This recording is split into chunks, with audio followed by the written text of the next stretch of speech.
Já está de noite, e nós vamos apresentar. Eu sou a Adriana Benevides, primeiro de tudo, depois vou apresentar os outros membros dessa live. Mas antes de tudo, queria agradecer a presença das pessoas que estão aqui assistindo a gente. E quero nosso tema hoje aqui é o protocolo do Apoiar Saúde. Então, para a gente começar a falar do protocolo, quero um pouquinho contextualizar o que é o Apoiar Saúde, né?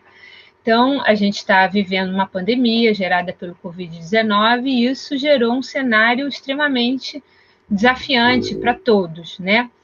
Mas especialmente para os profissionais de saúde, que é especialmente o nosso alvo, né, do projeto Apoiar Saúde. Então, os cientistas em geral foram desafiados também a buscar resultados, vacinas, protocolos, disseminar suas pesquisas, seus artigos numa velocidade muito grande, né? Porque a gente está buscando o tempo todo melhores condições de saúde para a nossa população, né? Então, especialmente os nossos profissionais de saúde tiveram sua rotina muito alterada, né? Eles tiveram que lidar com inúmeros desafios para manter a sua própria saúde e a saúde dos seus pacientes. Então, alguns exemplos desses desafios foram, por exemplo, mudar de casa, né? Porque o Covid-19 é um vírus que contamina e se propaga, né, pelo contágio direto entre as pessoas. Então, mudar de casa foi um desafio para muitos desses profissionais de saúde que tinham contato com a doença o tempo todo. Ter medo de estar contaminado, ter, de fato, o contágio real, né? Viver luto, muitas mortes aconteceram e estão acontecendo.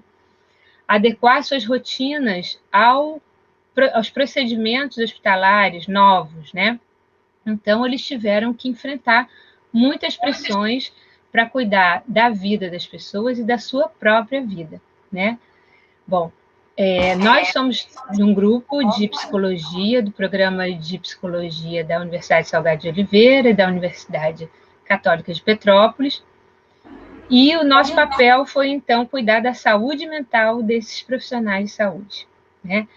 O projeto Apoiar Saúde contou com inúmeras pessoas, coordenadores e voluntários, e esses voluntários ficaram responsáveis, então, de fazer um atendimento online desses profissionais de saúde, entendendo, então, a saúde mental não só como a ausência da doença, mas como um estado de bem-estar, né?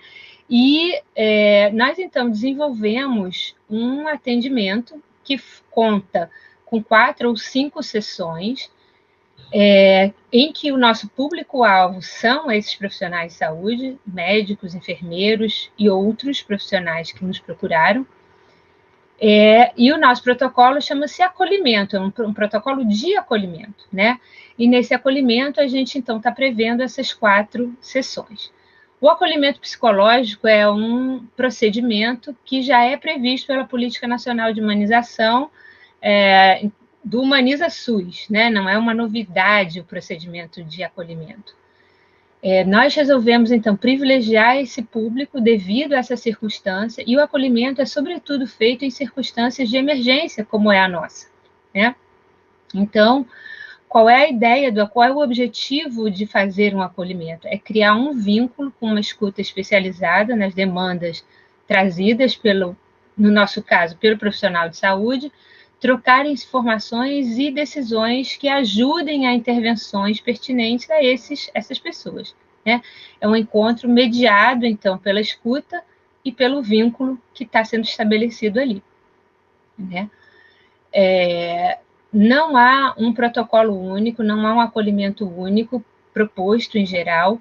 O que a gente tentou fazer, então, nessa proposta de acolhimento foi padronizar estratégias que pudessem ser comuns para esses profissionais de saúde e que pudessem ajudar da melhor forma possível, né?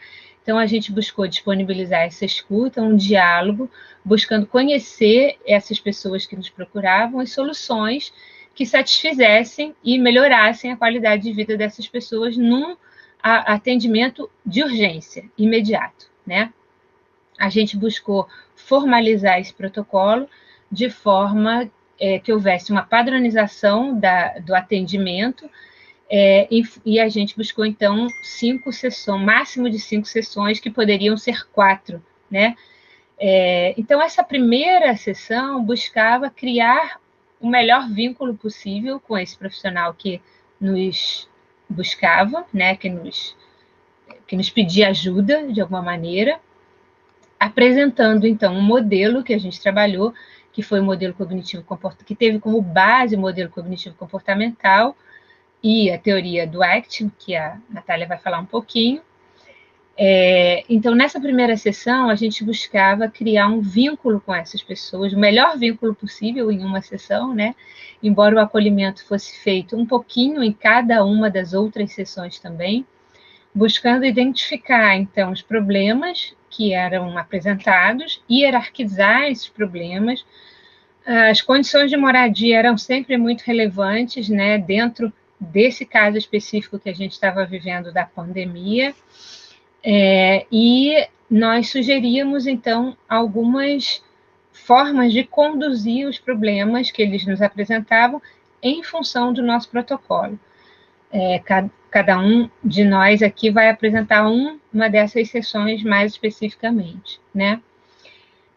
A gente falava um pouquinho de psicoeducação, então a gente mostrava o que era cada uma dessas estratégias ao longo desse processo, explicava um pouco o que cada sessão tratava, o que aquilo significava, e sempre deixava algum material para casa, para que ele pudesse exercitar ou entender melhor, ou aplicar aquilo durante a semana, porque os nossos atendimentos eram, então, semanais, né? A gente ficava com aquela pessoa um mês e mais uma semana, talvez. E a última sessão era não só para mostrar uma última estratégia, mas também para fazer um monitoramento de acompanhamento futuro, que a Natália também vai explicar aí depois. Bom, a gente, então, como eu disse, buscou esse padrão de funcionamento, embora houvesse flexibilidade, obviamente, o atendimento, não só o acolhimento, mas como o atendimento psicológico em geral, ele é individual, personalizado, subjetivo, então a gente não podia fugir disso, embora a gente tivesse diretrizes comuns para essas 4 sessões. Então, vamos falar agora, vou apresentar as pessoas, especialmente o Vinícius, que é o próximo a falar, Vinícius Soares Alves Mendes, que é mestrando do programa de pós-graduação da Universo, da Universidade Salgado de Oliveira, que tem formação em terapia cognitivo-comportamental, a Jaqueline de Carvalho Augusto da Hora Santos, que é mestranda em psicologia também pela Universidade Salgado de Oliveira e tem pós-graduação em terapia cognitivo-comportamental, e a Natália Santiago Vieira, que é mestranda pela Universidade Católica de Petrópolis e tem formação em terapia na ACT, de aceitação e compromisso. Então, vou passar a palavra agora para o Vinícius, para ele dar início propriamente, já à segunda sessão, uma vez que essa primeira era de um acolhimento, de um vínculo e, principalmente, de identificação e hierarquização dos problemas que eram apresentados. Perfeito. Dando continuidade às palavras da doutora Adriana, né? A segunda sessão, ela é uma sessão focada em regulação emocional.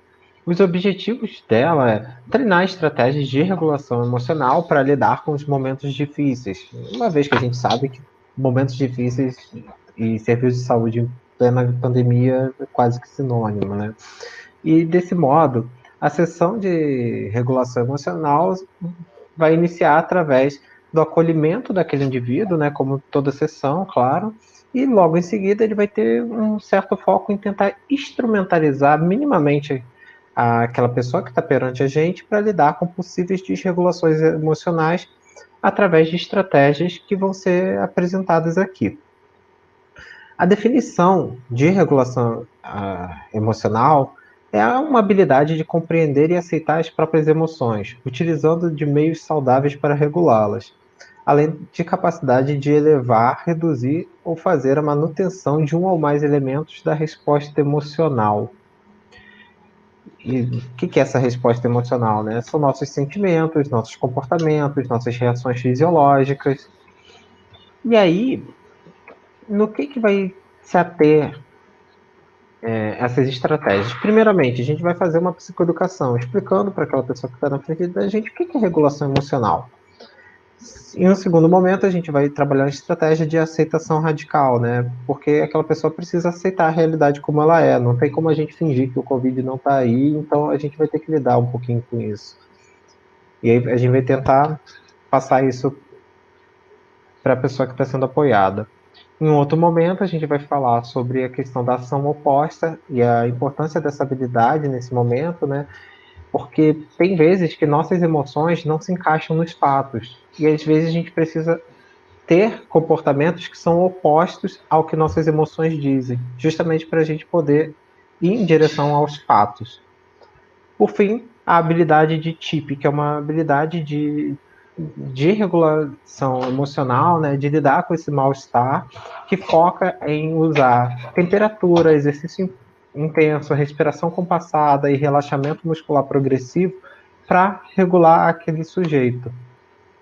E aí, através dessas técnicas, aquele sujeito, depois da segunda sessão, ele vai estar supostamente mais capacitado para lidar com suas emoções.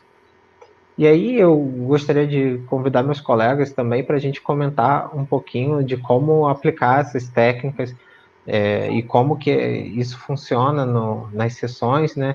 E aí eu gostaria de ressaltar aqui, por exemplo, a habilidade de TIP, como eu falei, que envolve temperatura, enfim. E é muito interessante da gente pensar o quanto que a nossa fisiologia pode ajudar a gente a regular uma emoção. Porque no momento mais emocional, momento de desregulação emocional de fato, é muito difícil eu tentar ter qualquer. Às vezes está em um ponto em que uma reflexão ali naquele momento sobre a situação presente não vai me fazer acalmar um pouco. E aí, por exemplo, tomar um banho gelado, por exemplo, ele vai ter um alto fator de regulação, ou então fazer exercícios aeróbicos como polichinelo, como pular corda, como corrida, de forma intensa, também vai ter essa regulação, né? Vai ter essa descarga de uma certa energia do corpo que a ansiedade produz. Um exercício de respiração compassada, como a respiração diafragmática que a gente conhece, a questão do relaxamento muscular progressivo, que consiste em eu forçar a musculatura, aí depois eu solto. De cada parte do meu corpo, dos pés à cabeça, essas são estratégias que a gente vê na clínica que funcionam e que são um pouco mais imediatistas, para momentos justamente imediatos como esse. Uhum. É muito bacana isso, né, Vinícius? Assim, a gente pensar que o quanto que é interessante, inicialmente, então, né, como você havia comentado, de identificar e dessa aceitação desse sentimento. A gente vê os profissionais ali, né, dentro do Apoiar Saúde, naquele primeiro atendimento, falando, olha, não quero sentir isso. Exato. Ok, né, assim, não quero sentir ansiedade, não quero ter medo. E é o que o mundo, é o que a cultura fala pra gente, né, assim, você não pode sentir ansiedade, você não pode ter medo, então eu não quero ter isso. E justamente aí entra a questão da aceitação radical, né? O quanto que ela é importante. A gente não tem o que fazer. A gente eventualmente vai ter que aceitar, inclusive, passar por um momento que gera medo, sim, que gera ansiedade, mas que de fato não tem o que fazer. E aceitando a realidade como ela está sendo, é um jeito que me parece que a gente consegue ter mais estratégias para lidar com ela, por mais que ela não seja tão agradável. Sim, com certeza. E essa questão até de identificar, né, qual que é o sentimento que tá ali, e principalmente que a gente tá nessa, né, tudo é ansiedade, tudo é medo. Peraí, é ansiedade mesmo? E onde é que ela tá? Em qual região do seu corpo que dói mais? Vamos identificar isso? Né, assim, normalmente eu costumo sempre trabalhar e pedir que eles falem realmente um nome, assim, vamos dar um nome para essa ansiedade? E aí cria lá um nome, né, assim, teve até uma que criou, Madalena. Então, nas outras sessões, a gente trabalhava com a Madalena. Sim, então, perfeito. assim, é uma forma rápida de identificar aquela ansiedade, né, assim, e onde que ela aparece mais? É no peito? Dói? Né, assim. Então, acho que é mais ou menos nesse sentido. Muito bacana isso. Com certeza. E usando estratégias para tentar regular um pouquinho a Madalena, né? Uhum, exatamente. Porque eu acho relevante, as emoções, elas estavam mais afloradas, elas estão, porque o contexto que nós estamos vivendo está propiciando uma série de emoções, muitas vezes até emoções ambivalentes. A questão é o que que a gente faz com essa emoção e como ajudar as pessoas que buscavam atendimento a lidar com essas emoções que estavam ali presentes. E algumas estratégias envolviam mudanças de comportamento muito simples. Então, por exemplo, uma das pessoas que chegou no atendimento, ela estava com muita dificuldade de se concentrar, com alguns sinais que poderiam indicar ansiedade, porque ela tinha o coração acelerado toda vez que ela pensava que ela precisava sair, que precisava ir para o seu ambiente de trabalho. E uma das coisas que ajudou, por exemplo, foi uma técnica de respiração. Ajudar a pessoa a uma respiração diafragmática, a pausar um pouco mais, e isso foi uma forma, um dos mecanismos que ajudou algumas pessoas, não só uma pessoa em especial, a entender que aquela emoção que ela estava sentindo estava gerando uma série de dificuldades e que ela precisava entrar sim em contato com essa emoção, como foi colocado, e buscar maneiras de lidar com essa emoção, porque ela não ia desaparecer do nada, estalando os dedos. Então, algumas dessas técnicas, assim, bem pontuais, elas funcionaram para algumas pessoas. Assim como tem pacientes que a gente vai encontrar, né? E que vai falar, Vinícius, eu tô sentindo uma coisa, uma emoção tão forte, mas tão forte que eu acho que eu vou morrer. E tá insuportável lidar com isso. Beleza. Vamos entrar num banho gelado por 10 minutos. Eu tenho certeza que o quão ruim vai ser essa água gelada em você não é o tanto que essa emoção que você está passando. E alivia. E aí depois a gente trabalha por que aquela emoção veio. No caso do apoio à saúde, ela entra mais como uma estratégia de apoio, né, para os momentos que aquela pessoa se sentia assim. Mas é muito importante a gente ter, de fato, estratégias como a questão do banho ou então a questão mesmo da respiração diafragmática para esses momentos de emoções mais intensas. É o básico que dá certo, né, assim, o Pois básico é. pontual ali, de acordo com o paciente também, né, que depende muito. Às vezes a respiração vai calhar melhor para aquele paciente, né, ou um banho frio vai ser melhor para um outro, então isso vai de acordo muito com a demanda, mas é Eu o digo, simples que dá certo. pois é, tem 80% dos pacientes funcionam muito bem com respiração ou banho, mas tem paciente que não se adequa. Aí a gente faz o quê? Pô, aí a gente tenta um exercício intenso e funciona. Uhum. E é um pouco nisso que a gente está focado, né?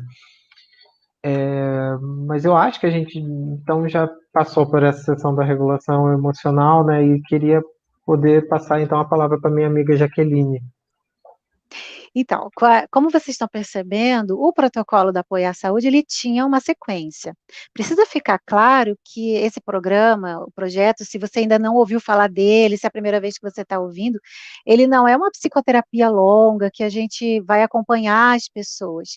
Não é esse o viés do programa. O programa, ele surgiu como uma necessidade de acolher os profissionais da saúde num momento extremamente desafiador que todos nós, enquanto sociedade, vivenciamos, mas aqueles que estão na linha de frente sofreram talvez um impacto muito intenso pelas demandas que eles tinham. Então, nossa proposta era dar um apoio. Por isso, a proposta do protocolo é o atendimento em 4, no máximo 5 sessões. E isso vinha numa sequência. Então, você viu aí que a primeira sessão era o acolhimento, onde a pessoa falava da vida dela, o que a tinha levado a buscar o atendimento, a hierarquização dos problemas. Isso se tornou fundamental para as sessões seguintes, porque na medida que a gente via as pessoas, como elas chegavam, as emoções que estavam afloradas, os problemas que elas tinham, na sessão seguinte era trabalhada então a regulação emocional, como o Vinícius acabou de explicar, usando algumas técnicas de manejo, algumas intervenções breves, pontuais, para que essa pessoa pudesse chegar na terceira sessão com melhores condições possíveis para a resolução de problemas. Então, essa era a proposta da terceira sessão, trabalhar um pouco a resolução de problemas. Problemas é o que não falta, principalmente no início. Vamos pensar isso lá em março, quando a pandemia começou. Era um volume de problemas enormes para todos nós, mas para os profissionais de saúde, os problemas eram gigantescos, porque eles tinham os problemas de testagem, eles tinham os problemas dos hospitais, eles tinham os problemas dos equipamentos de segurança que eles iam utilizar, eles tinham os problemas de como se proteger para não ser contaminado, como proteger a família, e aí entravam todas as questões financeiras, por exemplo, como é que vai ser se tudo isso, se fechar tudo, como é que eu faço? Eu estou aqui trabalhando, como é que eu vou cuidar da minha casa? Então, assim, coisas que para nós talvez resolvemos com uma facilidade maior, para os profissionais de saúde, pequenas coisas do dia a dia se tornaram grandes problemas. Então, o objetivo nosso na terceira sessão era ajudar que esses profissionais conseguissem identificar quais eram os problemas e trabalhar com eles uma técnica muito utilizada na terapia cognitivo-comportamental, que é a resolução de problemas. O Bernard Ranger, em 2011, ele defendeu e explicou, né, mencionou, definiu que a resolução de problemas é um treinamento feito por modelagem, por algumas habilidades para resolver situações da vida real, ou seja, do dia a dia de cada um de nós, trazidas pela pessoa nas situações típicas simuladas durante o atendimento, para que a pessoa pudesse aprender o manejo da técnica. Então, a sessão 3, ela foi uma sessão muito prática, porque o nosso objetivo não era resolver todos os problemas ali com a pessoa, até porque haviam problemas que nem a gente conseguia visualizar naquele momento solução. E quando a gente trabalhou na resolução de problemas, a primeira coisa que envolve a técnica é identificar qual é o problema. E às vezes a pessoa tem essa dificuldade. Qual é realmente o meu problema? Então, para exemplificar, a gente teve casos de profissionais da saúde que não puderam voltar para casa, porque nas suas casas tinham pessoas idosas, pessoas com algumas enfermidades que poderiam colocá-las em risco maior. Então, alguns desses profissionais tiveram que estar num outro ambiente, que não podia ser a casa. Isso para eles era um problema, não poder voltar para casa. Aonde que eu vou ficar? Quem é que vai pagar o custo dessa nova moradia? Aí a pessoa na casa, se adoecesse ou se tivesse qualquer outra dificuldade da família, ele estava lá no hospital ou no posto de saúde ou na linha de frente, seja lá onde ele estivesse trabalhando, mas o seu parente familiar adoecido e a pessoa sem poder cuidar daquele parente. Então, qual é realmente o meu problema? É a minha moradia, é o meu parente doente, é a dificuldade financeira que tudo isso me gerou. Então, são vários problemas. Mas para ele, nesse momento, qual era o problema mais importante? É esse problema mais importante, lembra lá da hierarquização da primeira sessão? Então, esse problema mais importante é o que a gente vai começar a trabalhar na resolução de problemas. A gente talvez não vai conseguir resolver todos, mas ensinar a pessoa a técnica e o manejo da técnica para que ela, a partir disso, ela pudesse pegar cada um daqueles problemas que ela hierarquizou para conseguir aplicar essa técnica e ajudar, pelo menos, a minimizar o impacto de algumas das dificuldades que a pessoa passou. Então, nessa terceira sessão, a gente trabalhou isso, identificar o problema, definir quais são os objetivos alcançáveis, o que eu posso fazer diante disso. Porque quando a gente coloca os olhos, a atenção no problema em si, isso gera um monte de emoções, isso gera uma angústia muito grande, a tendência é aumentar a ansiedade, uma série de efeitos, né, que a gente chama de efeito dominó, acontece quando a gente coloca o foco no problema. O objetivo da técnica é ajudar a pessoa a olhar quais as possíveis soluções, não negar o problema, não jogar o problema para debaixo do tapete, mas buscar alternativas e definir quais seriam os objetivos alcançáveis. A terceira etapa é a busca das soluções. Quais daqueles objetivos, quais daquelas soluções poderiam ser as mais viáveis? algumas soluções não são as perfeitas, mas quais são as possíveis?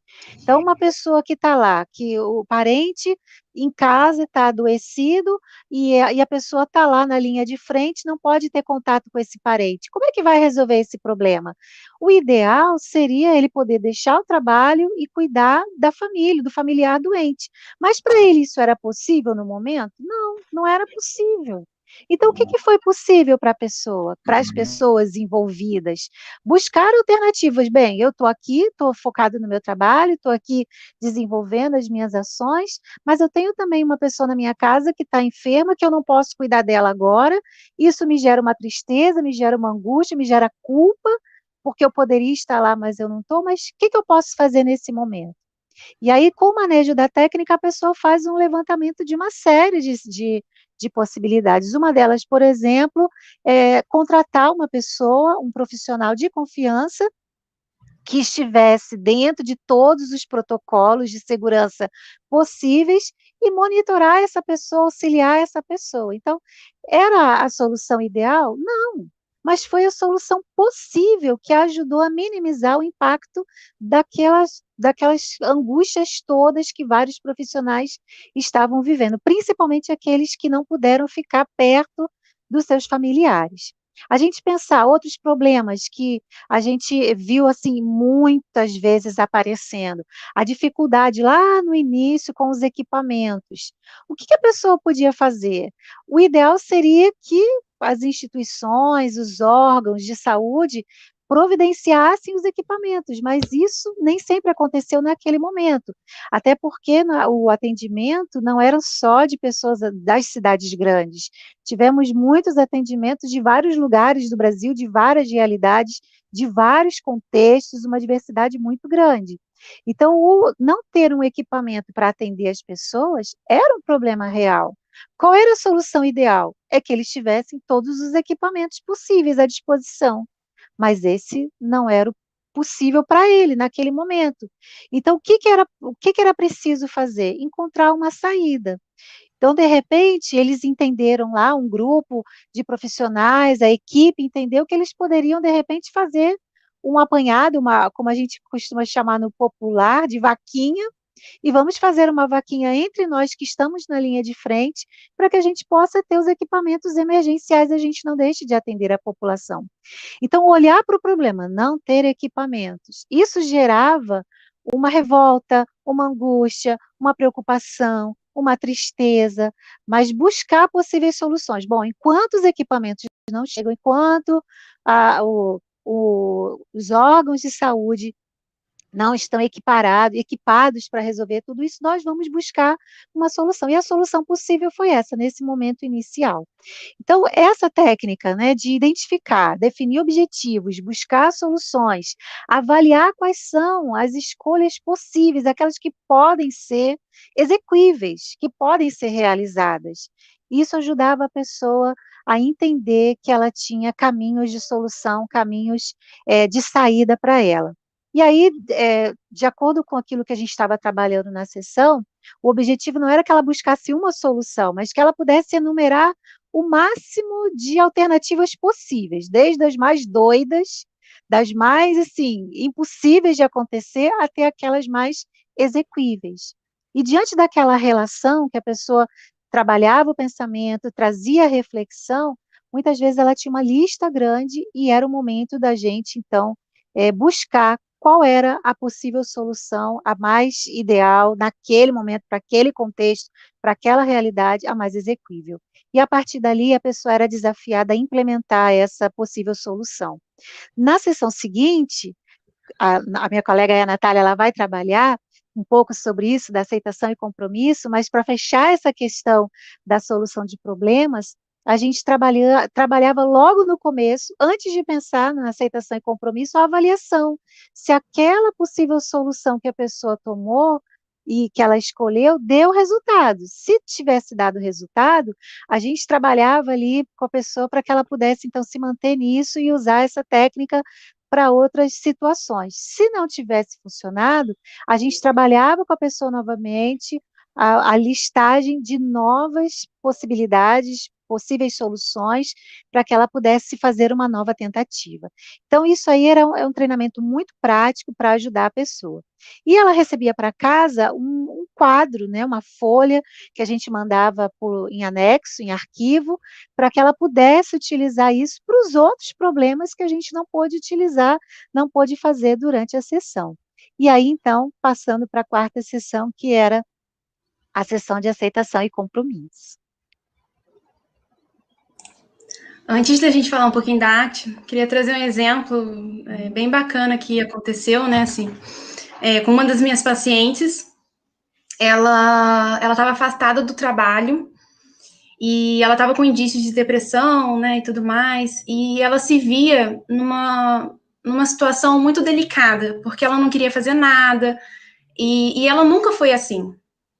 Então, isso para ela era muito angustiante, ela só queria ficar dentro, né, assim, deitada, enfim. E ela havia comentado que ela queria fazer várias coisas naquele dia, só que ela acabava esquecendo, e aí não tinha motivação. E eu acabei sugerindo para ela com que ela fizesse uma lista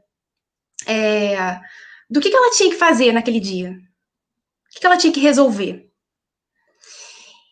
E sendo sempre gentil com essa lista, né? Não chegar e colocar 7 questões ali que você tem que fazer, que eu já fiz isso também, assim, coloca várias questões para resolver e acaba não resolvendo nenhuma. Mas assim, ser gentil, vamos colocar então pelo menos 3 aí, que dá para resolver amanhã. E ela catou. E ela estava esquecendo, né, de algumas atividades, então ela foi colocando isso no papel. E acabou dando duplamente certo, porque na próxima sessão, quando a gente se encontrou, ela comentou comigo que ela estava montando a lista dela, e quando parece que ela estava conversando com alguém sobre essa lista, e a filha dela de 5 anos chegou e perguntou se podia entrar na lista. Se na lista podia conter de que ela podia brincar com ela. E ela achou aquilo tão magnífico, assim, e aí ela colocou na lista. E aí no dia seguinte, ela passou a tarde com a filha, ela foi, assim, brincar com a filha, né, e tudo mais. E aquilo foi tão renovador para ela, porque ela percebeu que os pequenos detalhes estavam ali. E do quanto que era importante estar naquele momento com a filha dela também, mesmo ela estando com esse problema da depressão, com indício de depressão ali, né, ainda não estava fechado o diagnóstico em si. Então, acabou dando duplamente certo essa lista, porque mostrou para ela que, sendo gentil com essa lista, dá para resolver, né, assim, e se também não conseguir resolver tudo ali, tudo bem, também.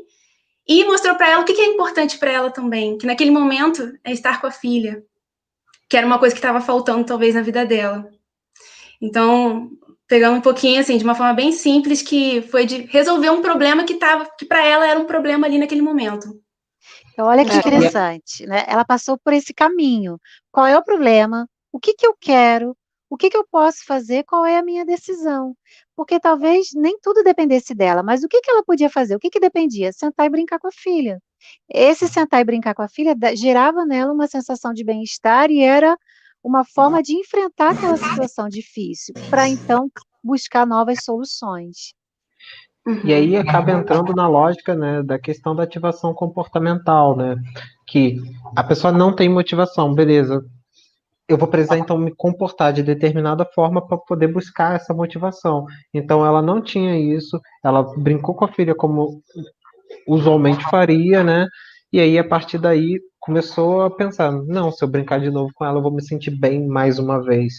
Então é a gente tentar acrescentar também na nossa rotina, né? E isso faz parte de resolução de problemas que estão ali, né? Situações que vão motivar a gente a repetir aquilo porque aquilo é bom. Isso me alivia de alguma forma. Com certeza. Bom, então indo para uma próxima sessão, né? No caso, a gente trabalharia aí a terapia de aceitação e compromisso. Ela é um pouco conhecida como ACT ou ACT, né? Tem gente que fala ACT, tem gente que fala ACT. Eu costumo falar ACT. E ela faz parte das terapias contextuais e ela trabalha em cima de um Hexaflex, que contém 6 componentes. E ela tem enquanto objetivo a busca da flexibilidade psicológica. Dentro, então, desse Hexaflex, a gente tem 6 componentes, né? A gente tem a aceitação, difusão, self como contexto, momento presente, ações com compromisso e valores. Falei numa ordem aqui, mas isso dependia muito da demanda, né? Então, Se o paciente chega com uma tal demanda, eu posso começar por valores, eu posso começar por aceitação, eu posso começar por... Enfim. E aí eu vou explicar um pouquinho de cada um desses, né? Que poderia ser feito ali naquele último encontro. A aceitação, ela é muito num sentido de abertura. Abertura para esses sentimentos e para esses pensamentos negativos que estão ali. Né? Como a Jaque comentou, né? Quando a gente estava lá, na época de maio, março ali, que veio essa pandemia, a gente não conhece o vírus. Que vírus é esse? Assim, a gente nunca passou por uma pandemia aqui. O profissional de saúde já chega falando, olha, tô com medo, tô inseguro, tô ansioso. E assim, é muito válido mesmo que esteja. A gente conhece esse vírus? Não.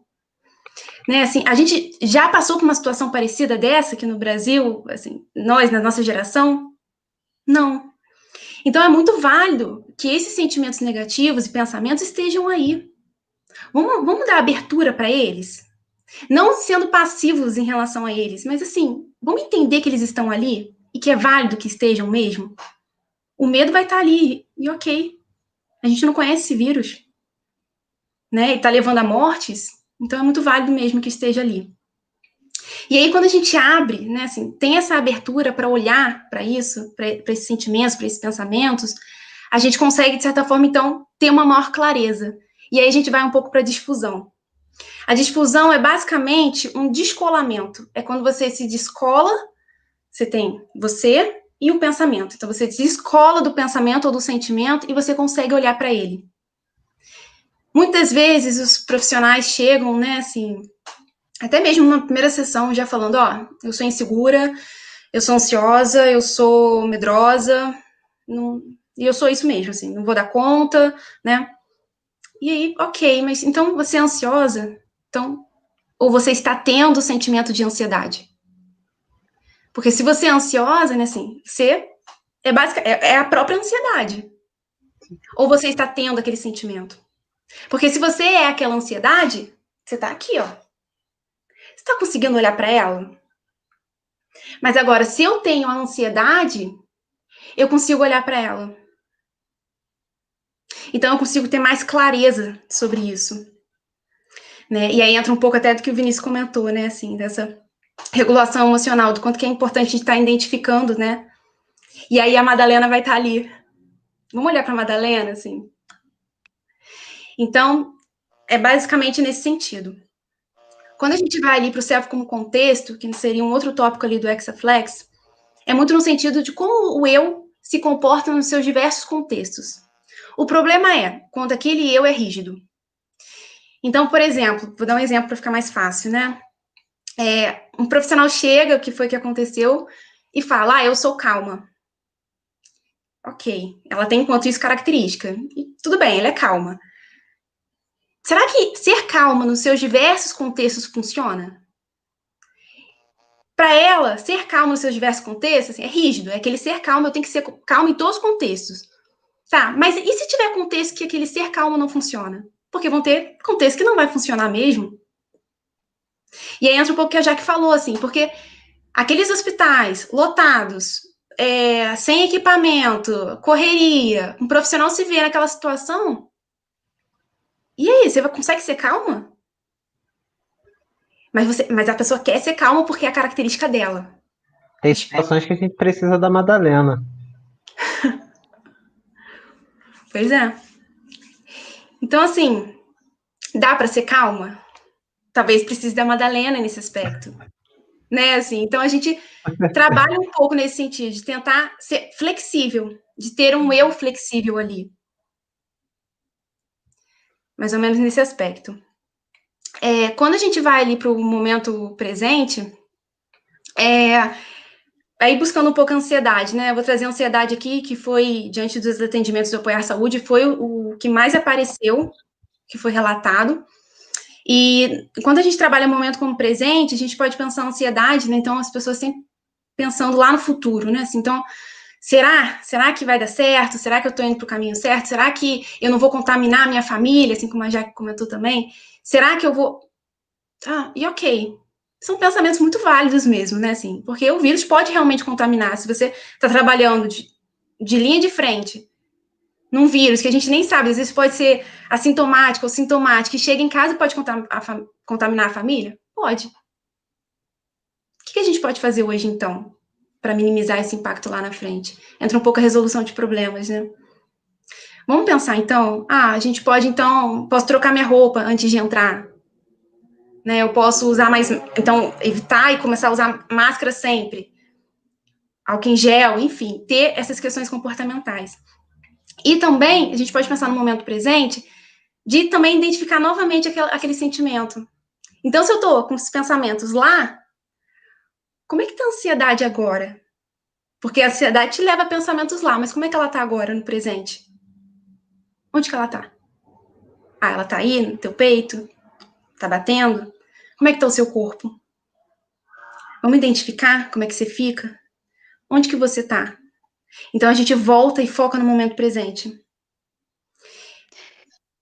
Pode falar, Jaque.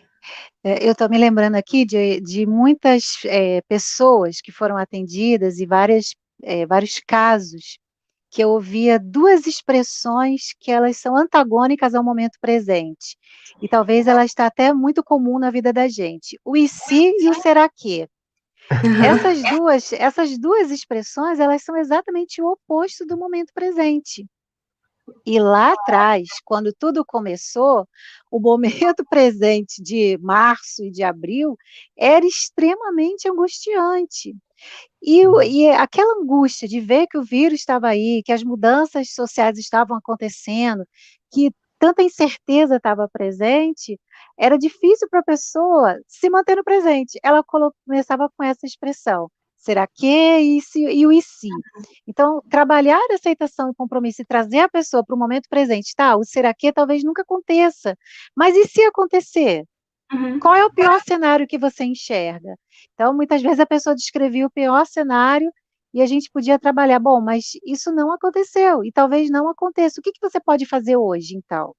E aí a pessoa voltava para aquele momento, para aquela situação, e ela mesma às vezes chegava à conclusão de que ela estava precipitando e antevendo problemas que talvez ela não viveria. Por mais que o momento presente fosse angustiante, o momento social. Agora, o momento dela, ela estava só no e se, será que? Ela não estava no momento presente, ela estava no futuro. Então, trazer essa pessoa de volta, olha, aqui agora, o que você pode fazer? Quais são as ações práticas? Quais são as coisas que estão sob seu controle, que dependem de você? Isso ajudava muito, principalmente no manejo da ansiedade. Sim. E do quanto que essas experiências do Vinícius são importantes, né? Que ele havia comentado, da respiração, né? Como é que tá o meu corpo nesse momento? De eu conseguir identificar. Desculpa, Vinícius, cortei. Não, isso, tranquilo. E é muito interessante como esse protocolo, de alguma forma, ele é interligado, né? Porque se a gente pensando assim na clínica, né? Me apareceu paciente, né? Obviamente, nesses tempos, com queixas, assim, de medo. Pô, cara, o coronavírus está aí. E aí eu penso em todas as fases do que é essa proposta, né? Desde a questão ali do paciente olhar para mim e falar: então, Vinícius, tá ruim, tá horrível, eu não sei o que fazer, me ajuda porque eu não vou dar conta, eu tô com medo de morrer, eu tô com isso, tô com aquilo, o que tá acontecendo ali fora é muito ruim. Eu acolho. Em um segundo momento, regulação emocional, aceitação radical, de fato, é muito ruim, é horrível, eu também sinto isso. Mas nada do que eu e você possamos fazer agora vai tirar o coronavírus desse momento do planeta. O que a gente pode fazer, então, para aliviar um pouquinho a nossa vida, já que ele vai existir independente da nossa vontade? E aí entra justamente a questão da resolução de problemas. Quais são os problemas que o coronavírus está levando para você?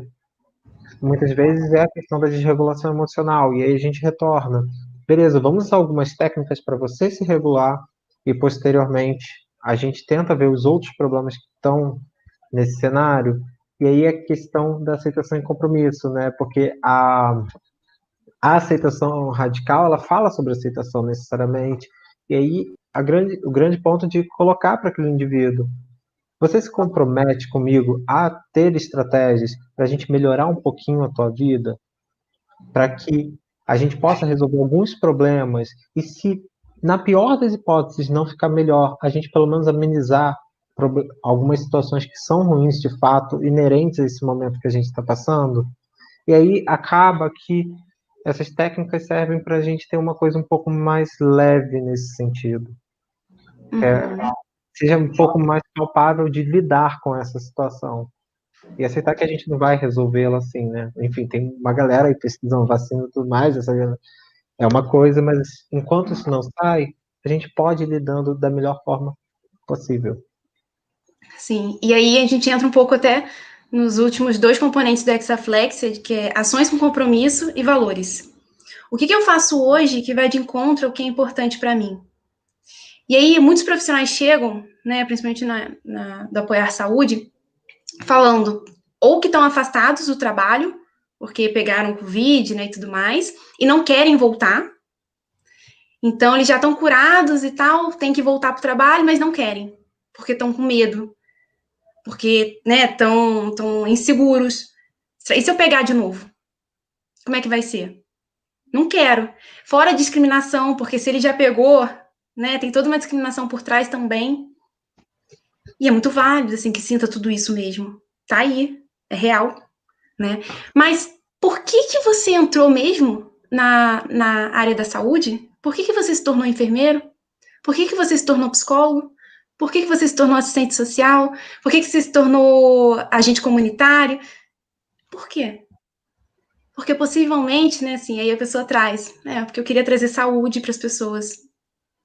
Então, por mais que o medo, a insegurança, a incerteza estejam aí, e que são válidas que estejam, será que as minhas ações estão indo de encontro ao que é importante para mim? E se eu voltar para o trabalho? É uma ação. Estou indo de encontro ao que é importante para mim? Tô. Mesmo com medo, com ansiedade e com insegurança que não vão sair e que vão estar ali. Então, a gente acaba fechando um pouco isso, assim, né, dentro desse Hexaflex. E aí a gente faz, então, esse último encontro, né, e no caso a gente depois encaminha, dependendo do paciente, a gente faz o encaminhamento, a gente convida, na verdade, esse paciente a fazer gostaria de continuar a fazer um processo de psicoterapia. Muitos ali demandam isso, na verdade, e a maioria aceita, assim, então, eu quero. Então, a gente acaba encaminhando, e eles entram em contato, e começa aí o processo de psicoterapia. Então, e até essa disponibilidade ou a disposição da pessoa de querer dar continuidade é uma ação comprometida, dela perceber que é importante para ela o trabalho e se manter ativa no enfrentamento da pandemia, do Covid, mas que ela também não estava bem. A partir do momento que ela percebe que não está bem e busca o atendimento, entra em contato com as suas questões e se permite, não, eu quero ser encaminhada, eu quero ser direcionada para a rede de referência porque eu preciso desse suporte para continuar o meu trabalho, isso é também uma ação comprometida diante do valor dela.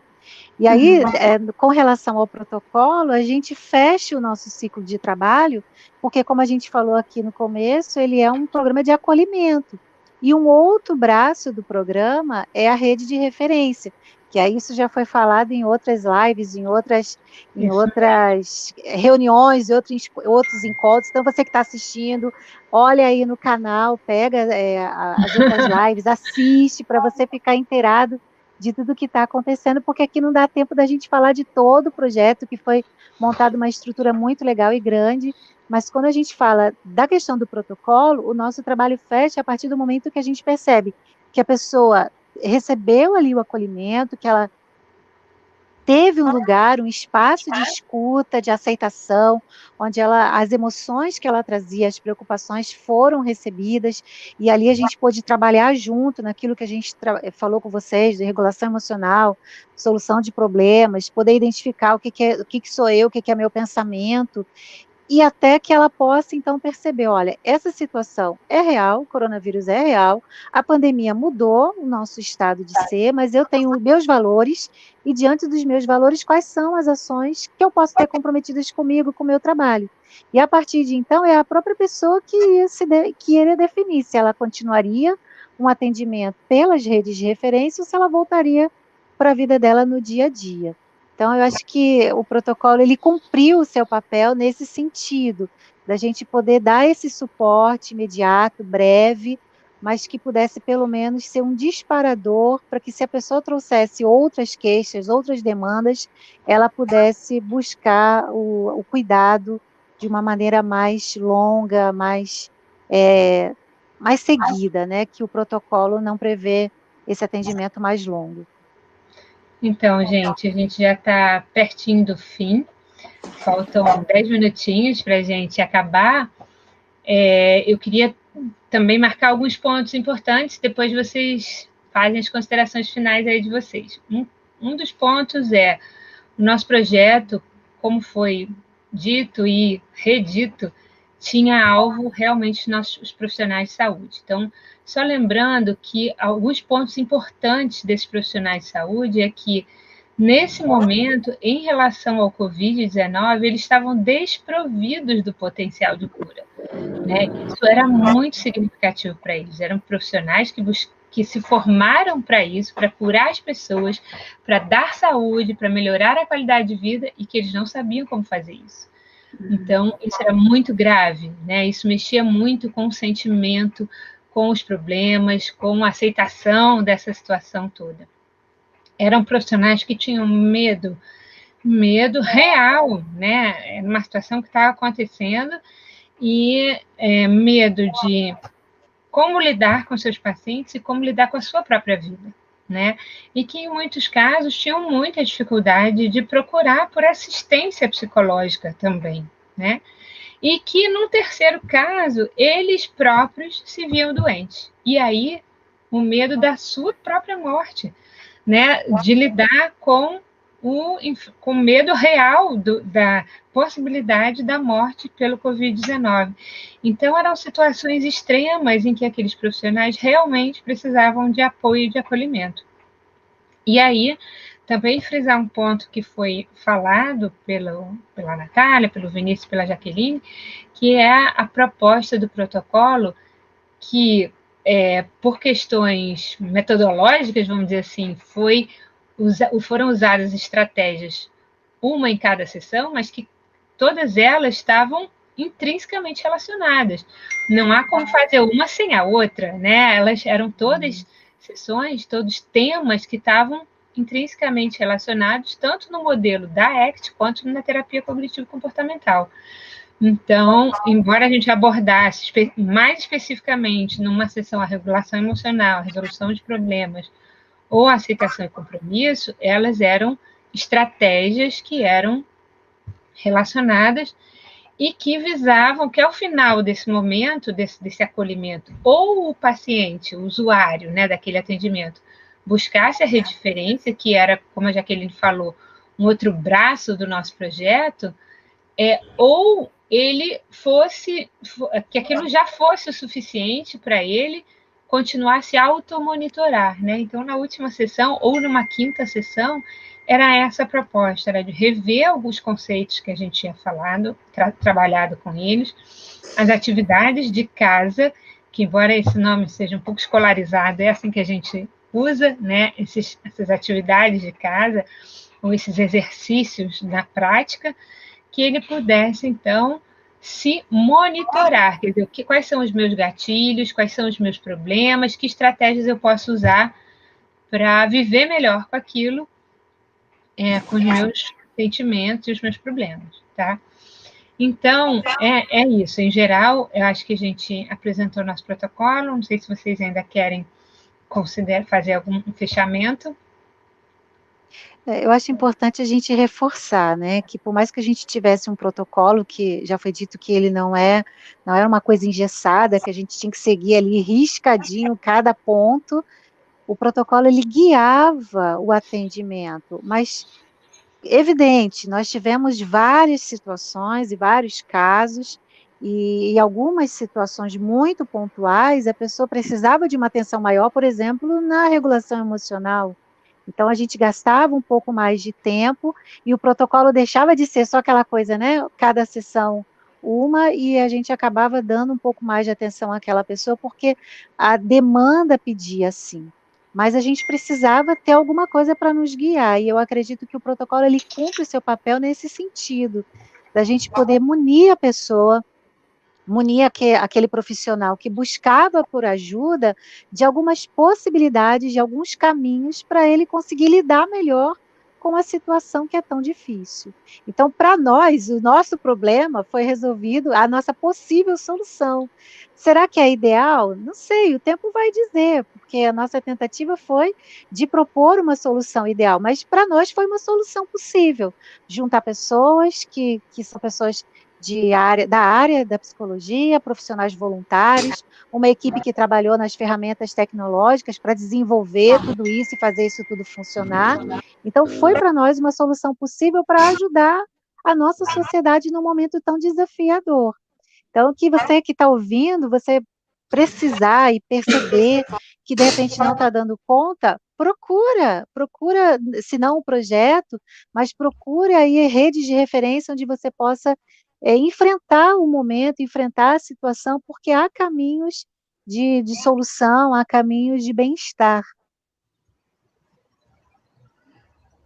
Então, gente, a gente tem uma pergunta que é de alguém que está dizendo que toda vez que assiste um noticiário, a gente foi bombardeado por noticiários sobre coronavírus, né?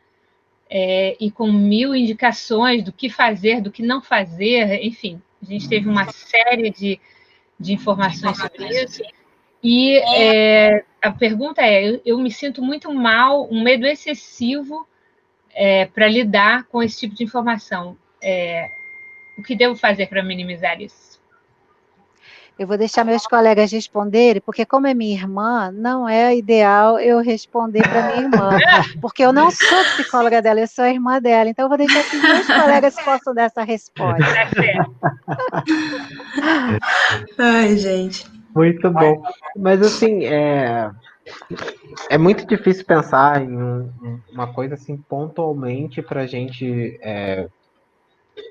falar, até mesmo em live, né?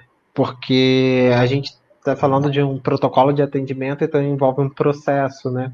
Então é muito interessante se as pessoas elas buscarem algum processo terapêutico de apoio, né? Que certamente vai ajudar, mas pensando de uma forma isolada, certas técnicas de respiração, as habilidades de TIP que a gente falou aqui, uma questão ali de aceitação do momento presente junto a um compromisso de tentar não necessariamente tornar o mundo diferente, mas tentar amenizar um pouquinho aquilo que está vivendo agora, certamente vai ajudar. Mas se tiver algum momento de maior desespero, assim, de estar realmente com uma desregulação emocional muito grande, técnicas de respiração, banho, enfim, as atividades, a habilidade de TIP que a gente falou para momentos pontuais é o mais indicado. E uma coisa que eu achei interessante se notícias te trazem, né, diretamente já isso, evita talvez, pelo menos por esse momento, assim, ficar vendo noticiários em relação a isso. Se você assiste sempre, né, de manhã, de tarde, de noite, começa a reduzir. E assim você vai vendo como que seu corpo, né, e esse sentimento aí do medo começa a lidar. E uma coisa que é interessante caracteriza esse medo. Assim, onde é que ele tá no seu corpo? Como é que ele é? Né, assim, e ok, ele tá ali também. Seja gentil com esse medo, porque é muito válido. Isso aí, gente. Olha, vamos então fechar a nossa live. Eu queria agradecer muitíssimo a Natália, a Jaqueline, ao Vinícius, que foram colaboradores e voluntários do projeto Apoiar Saúde, fizeram um acolhimento de inúmeros profissionais de saúde. Então, queria agradecer muitíssimo a eles e a todos os outros voluntários que também estiveram presentes durante todo esse projeto, que está acabando agora no final do ano, pelo menos nessa modalidade de atendimento online. Eu queria convidar também todo mundo à nossa próxima live, que vai acontecer no dia 4, às 11 horas, falando sobre as emoções relacionadas às perdas e recuperações dos profissionais de saúde. Então, não percam nossa última, provavelmente, live, que vai acontecer, então, no dia 4, às 11 horas. tá bom? Muito obrigada a todos. Obrigada. Tchau, boa noite, gente. Tchau, tchau. Boa noite. Tchau, Muito tchau. obrigado Obrigada. a todos.